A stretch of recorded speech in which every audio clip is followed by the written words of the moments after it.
Supreme કોર્ટે એક ઐતિહાસિક ચુકાદામાં સ્પષ્ટ કહ્યું છે કે શિક્ષણનો અધિકાર એ માત્ર ભણવા પૂરતો મર્યાદિત નથી, તે માનવીય ગરિમા અને સન્માન સાથે જીવવાનો અધિકાર પણ છે.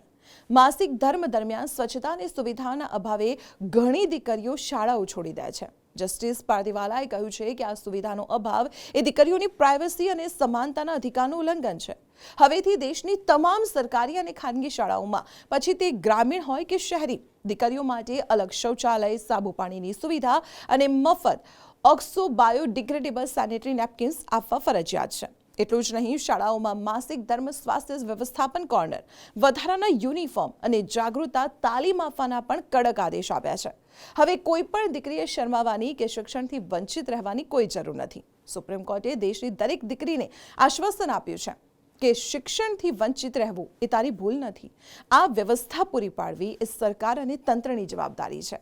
આ વિડીયો શેર કરો જેથી દરેક વાલી અને દીકરી સુધી આ અધિકારની માહિતી પહોંચે. સુપ્રીમ કોર્ટના નિર્ણય પર તમારું શું કહેવું છે? કમેન્ટમાં ચોક્કસ જણાવો. અને આવી જ મહત્વપૂર્ણ ઇન્ફોર્મેશન માટે આપ જોતા રહો સંદેશ ડિજિટલ.